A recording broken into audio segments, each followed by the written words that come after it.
guys, welcome back to my channel. If you're new to this channel, my name is Patricia. Hit that subscribe button and join my journey. So guys, today's video is going to be a little bit different for me. It's more of a talk about an experience that I had while my dad was in hospital during COVID-19. Right guys, for people that know me and that follow me on Instagram and Snapchat and know me for other parts, will know that my dad suffers with a health condition called COPD. It has another name to it, a longer name to it, but I can't get it. Not that I can't get it right, it's that I'm scared to get it wrong and then say it in the wrong way. So basically, in short terms, it's literally a lung disease, and it's you can search it up. It's actually really good to know about because it's actually one of the diseases that's very common within the world. So you can get it from smoking, you can get it from you can actually be born with it and slowly develops into getting worse. So there's many reasons why you can actually get COPD. So let's go into really why my dad went into hospital. So what happened was on March, beginnings of March, I went to Barcelona. When I got back to Barcelona, my dad was not feeling really well, and on a Sunday when I was at work, I got a text message from my sister to basically tell me that my dad was rushed into hospital as he fainted at home. When I got that text, I immediately asked to leave work. I got an Uber straight all the way to King's College. Bear in mind guys, I live in West London, so going all the way to King's College was quite a very long way, but I managed to go get an Uber and go. To be fair, when I actually got inside the Uber, guys, the Uber driver, because he saw that I was going to the hospital, he was actually not really letting me in the Uber because of everything that was going on with COVID-19. Even though we didn't, at that time, I didn't really know how severe it was already in the UK, if that makes any sense.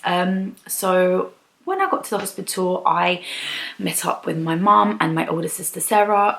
They were in basically like a little room where it's just like you wait to get results and stuff. And my middle sister Christiana was with my dad in the X-ray department. So I actually went to see my sister and went to see my dad because I wanted to see how he was. And when I got there, my dad wasn't even acknowledging that I was there. He don't even think he realized he was just sleeping. And I asked like really what happened, and my sister said that he was just complaining that he had a very bad headache all day for a couple of days.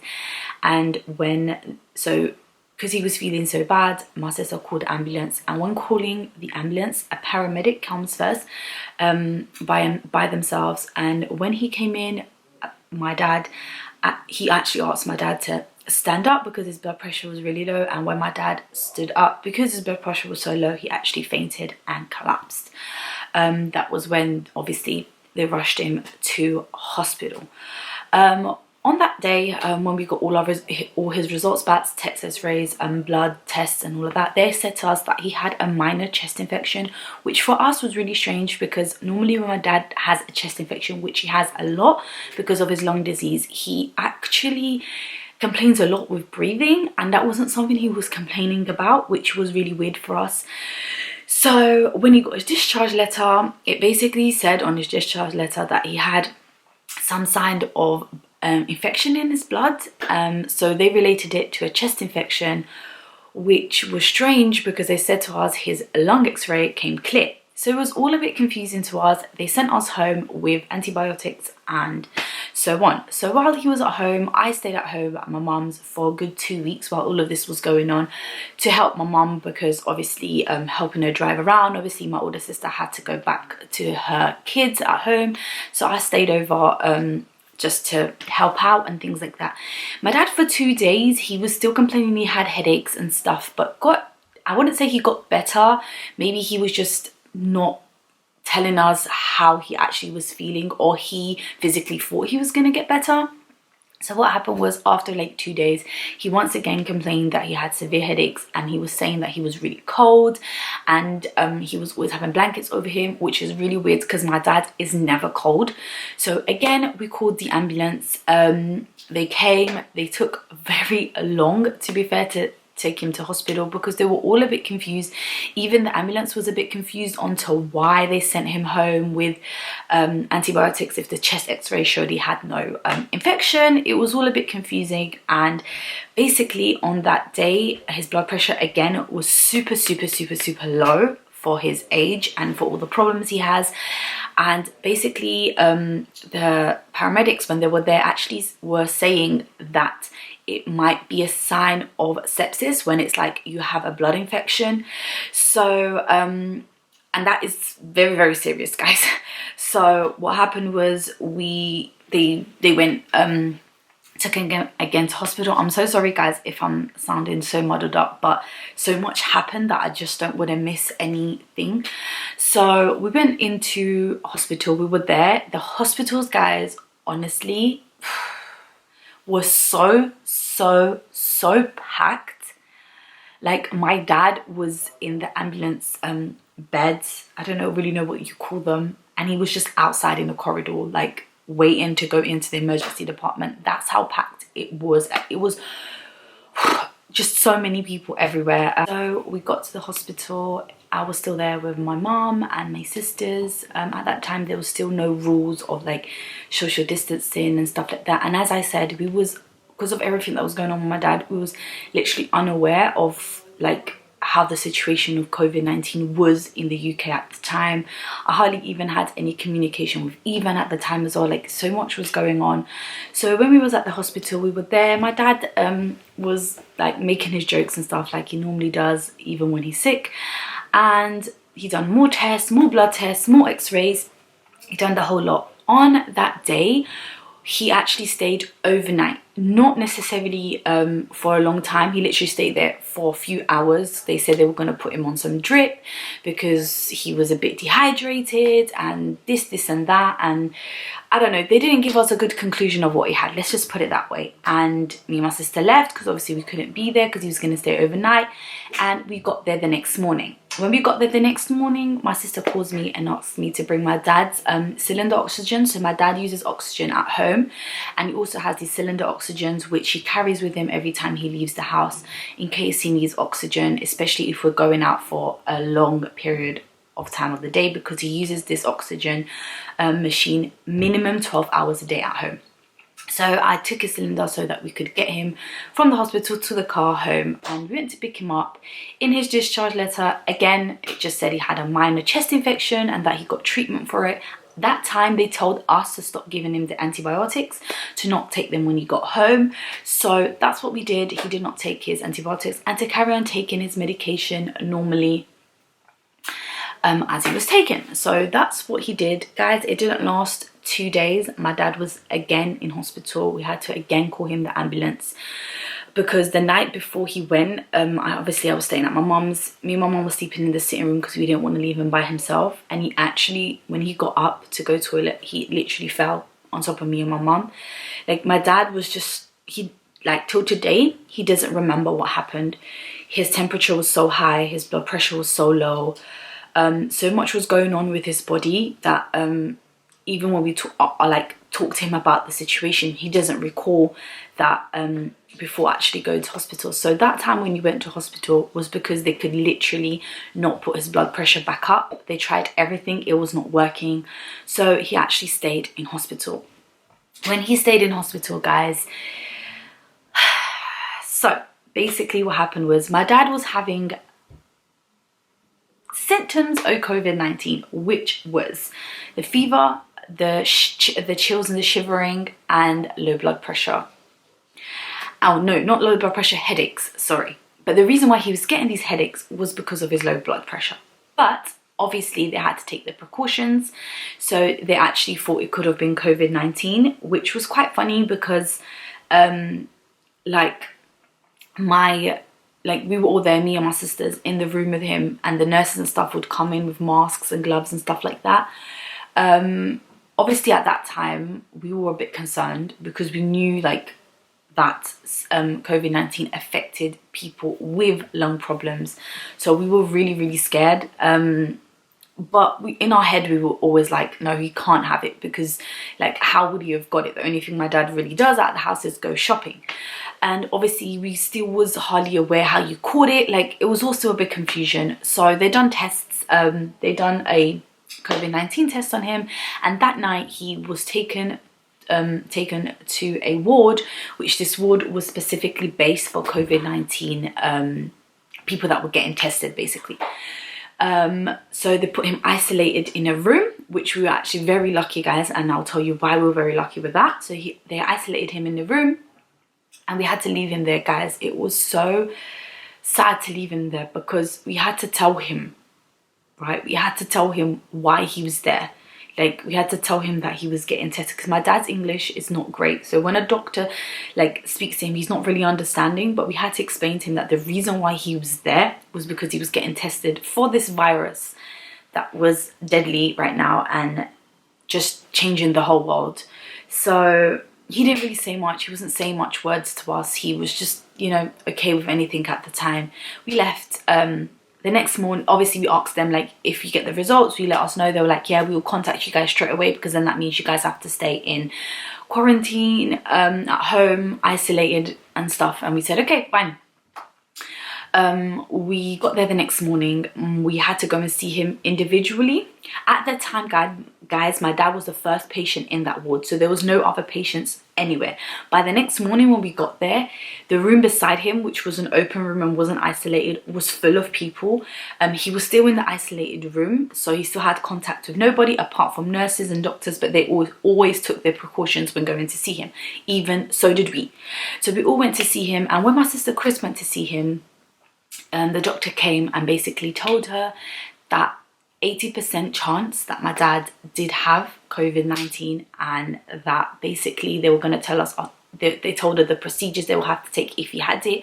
And basically they said that my dad's lungs were really in a bad condition, and he had a pneumonia.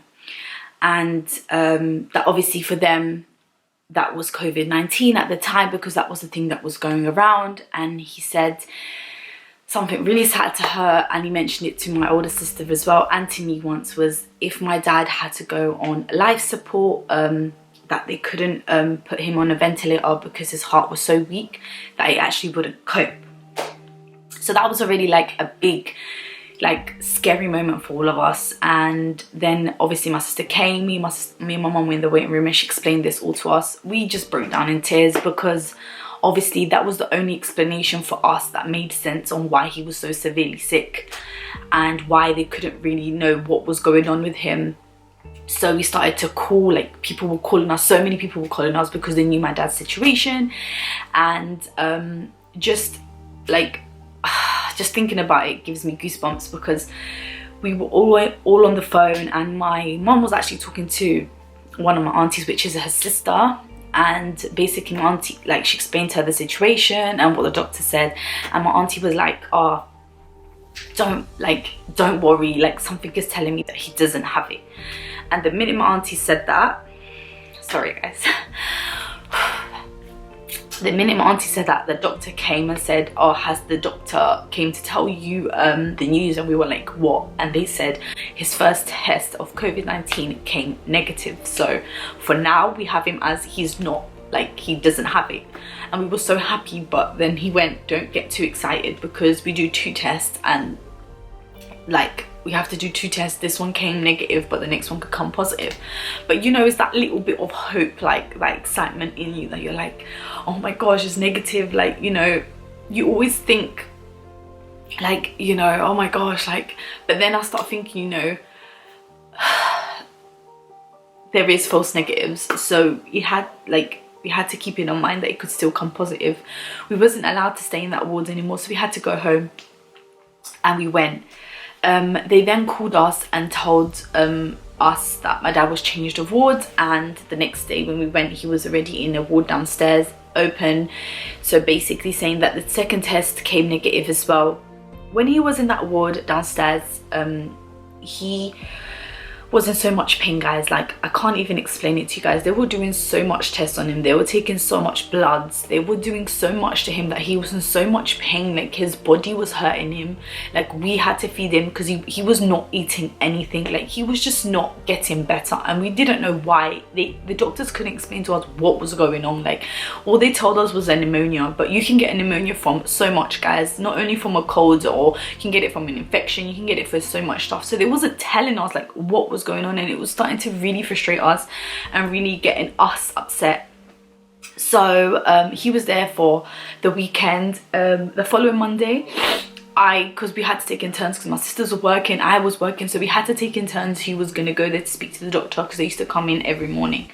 And that Monday I went, and when I got there, my dad was no longer in the ward. They did not tell us where he went. I had to ask the nurses. The nurses were like, oh, he went to this ward. She explained it to me. I made my way there, and when getting to the doors, guys, I realized it was a COVID-19 ward again.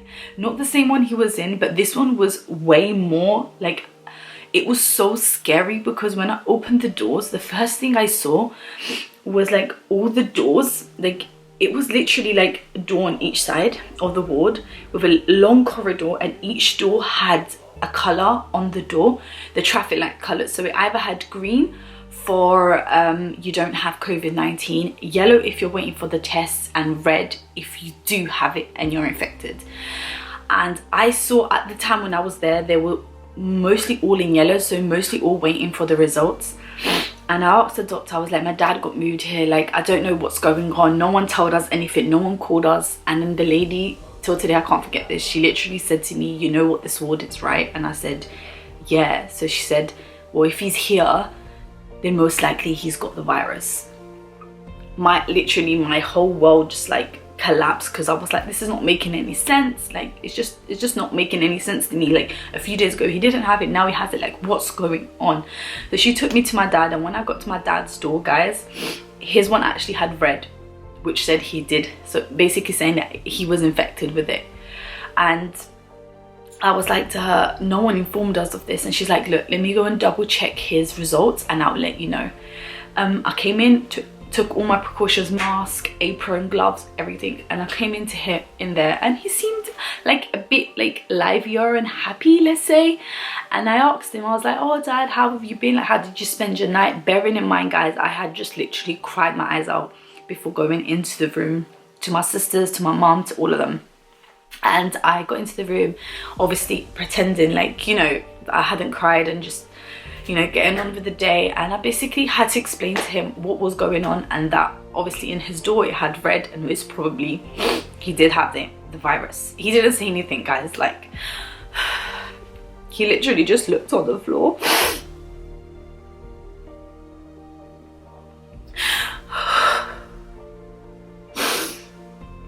He looked down to the ground and he didn't say a word. But then after like 10 minutes of that happening, I put on the TV, like getting a bit distracted, obviously not putting on the news. And then I saw the doctor coming and changing something on his door, but I didn't like really realize what it was. But then at that specific moment, my mum came, so we had to basically like swap, because obviously we couldn't both be in the room.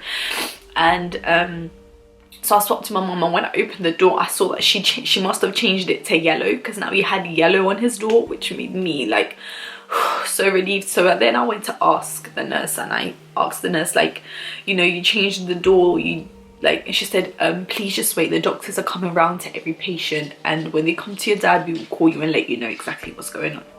So I waited. My sister then came with my brother-in-law. We were just outside the ward waiting, and all of a sudden my mom calls me and says, come in, because the doctors are here and they let you come into the ward with me, but don't worry, your dad's negative. So when my mom said that on my phone, I went into the ward. Me and her were both in there. The doctor said, we don't mind both of you staying here because your dad's test came back negative again, and it's just to let you know that we've done 5 tests on him already.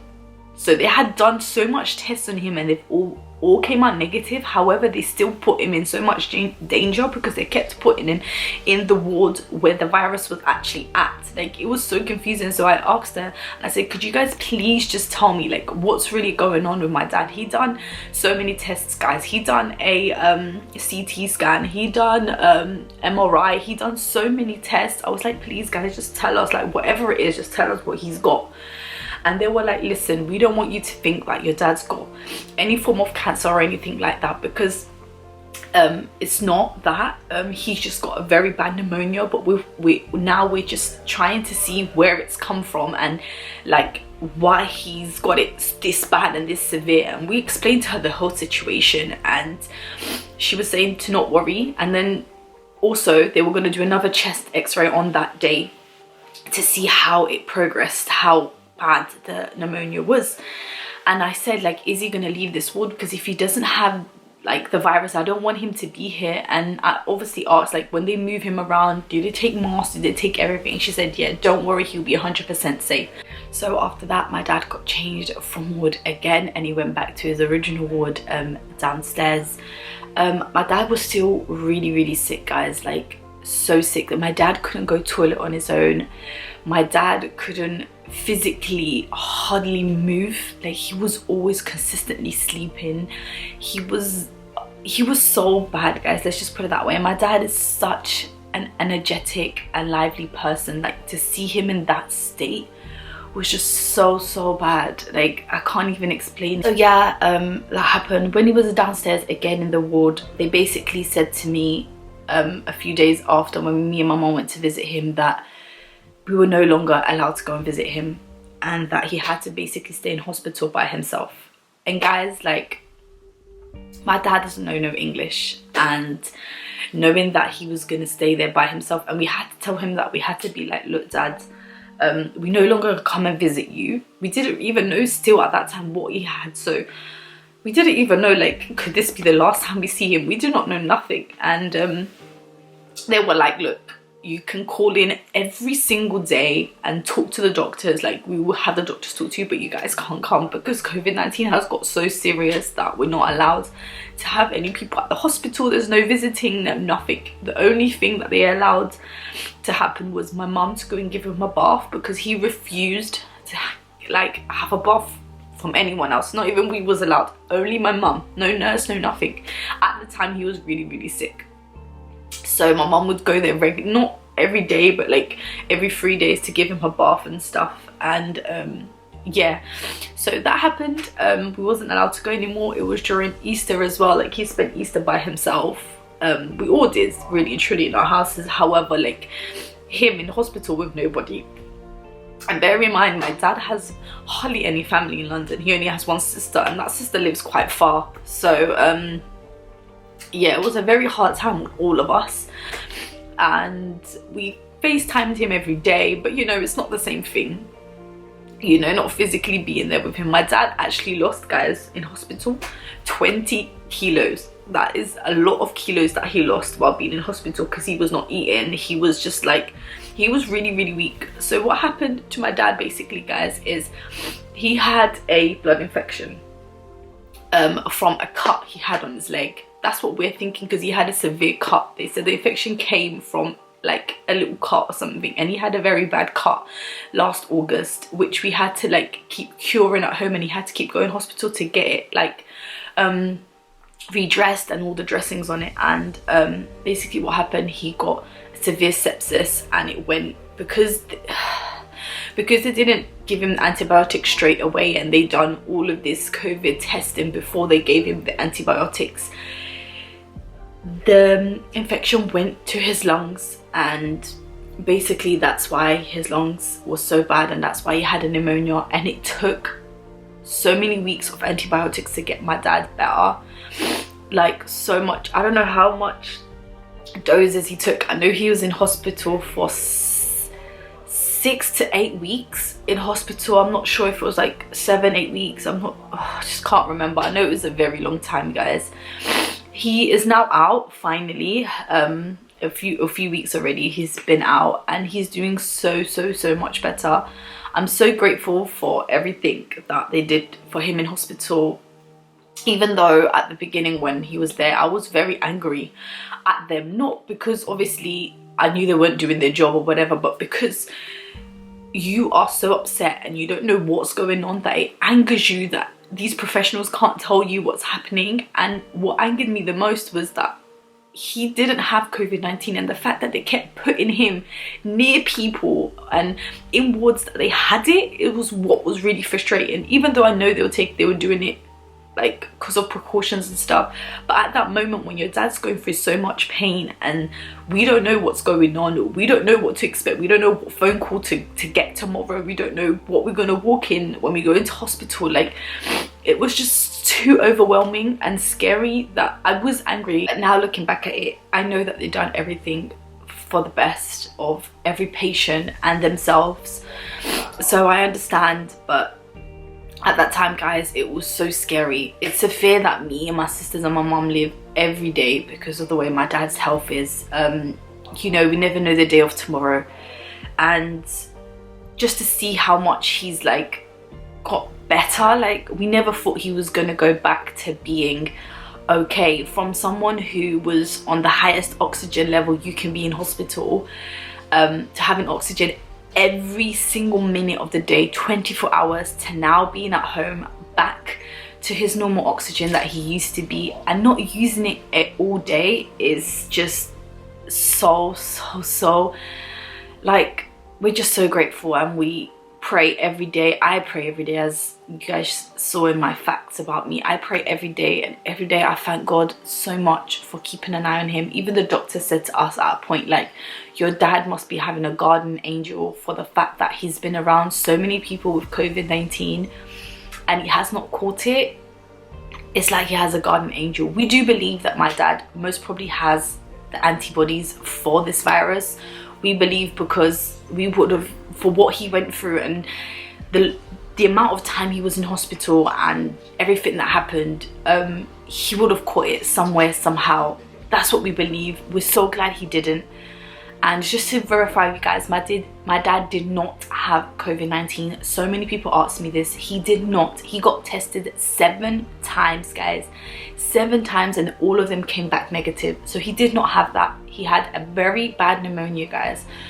The only thing is when he first went into hospital, they should have treated him straight away, which they didn't. And that's why it got so severe, to the point where my dad wasn't even moving from his bed.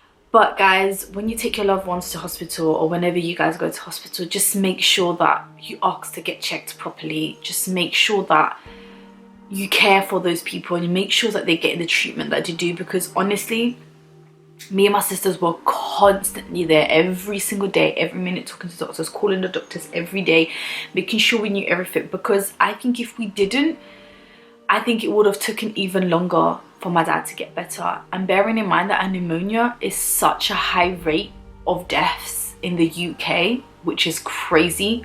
But yeah, guys, that was my experience during my dad being in hospital during COVID-19. I don't wish this on anyone, because, you know, going to see my dad and physically not being able to hug him, or, you know, we couldn't do none of that. We had to keep away from him, like chairs away from him. We couldn't physically like touch him and stuff. It was really like, I'm not gonna lie, like I used to wear gloves and all of that, but like when he was sleeping and stuff, like even my mom used to say to me, like, you're always rubbing his head, because, you know, you just want to be comforting at that time. Especially we knew that he was going through a lot of pain, because my dad does not complain, guys, about nothing. Like if he's in pain, the most thing he does is he sits on the couch and he just, like, you know, is just there. We have to physically ask him like what's wrong.